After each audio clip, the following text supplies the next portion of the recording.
Hello, my name is Mary Weaver Chapin, and I'm the curator of graphic arts at the Portland Art Museum.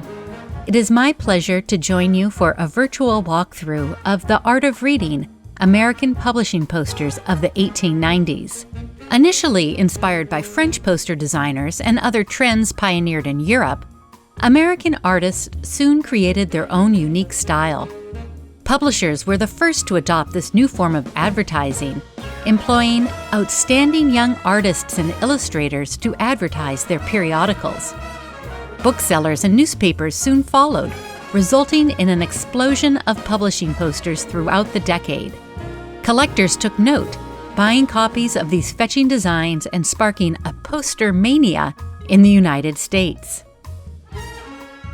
Many of the posters in the art of reading come from the private collection of Dan Bergsvik and Don Hassler.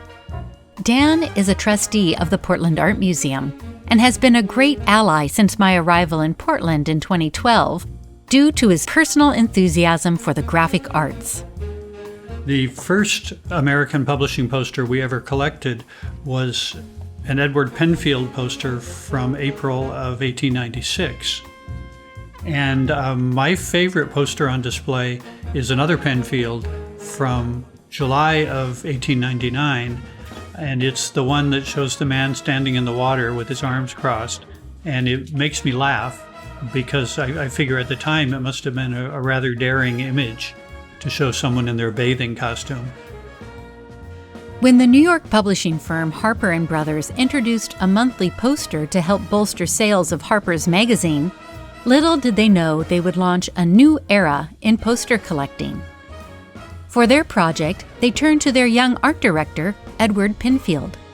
His simple, bold design was an immediate success with the public and critics alike. Quote, "It was unlike anything seen in the land before. It was a poster which forced itself upon one. In design and color, it was striking, and yet it was supremely simple throughout," unquote, reported Herbert Stone in the chapbook. The success of Penfield's poster gave the company the confidence to continue this effort. Penfield would serve as their exclusive poster designer from 1893 to 1899. His images featured the genteel clientele that Harper's hoped to attract, and depicted well-heeled men and women in leisurely pursuits, frequently with a copy of the magazine in hand.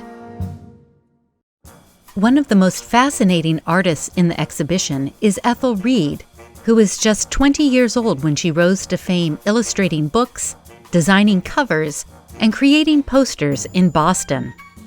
One of the few women to break into the all-male world of publishing posters, Reed was praised for her talent both in the United States and in Europe.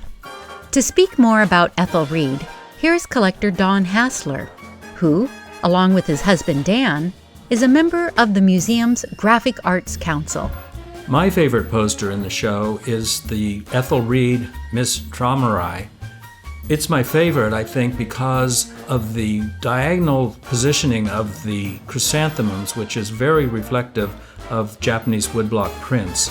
Woodblock prints were very influential also in European posters. It was my great pleasure to work with these collectors to shape the exhibition. As we developed the checklist, it became clear that we were missing certain areas of this story, and Dan and Don generously offered to purchase more objects for the collection we could put on display. Dan and Don and I all reached out to dealers we knew in this field and secured a number of very important new acquisitions to enhance our holdings. I am grateful to Dan and Don and thrilled that their impressive collection will one day come to the Portland Art Museum. Currently, we have about 1,000 posters in our collection. We consider each poster a snapshot in time, and therefore leaving the collection to the Art Museum will preserve this history for future generations and also ensure the continued conservation of the collection.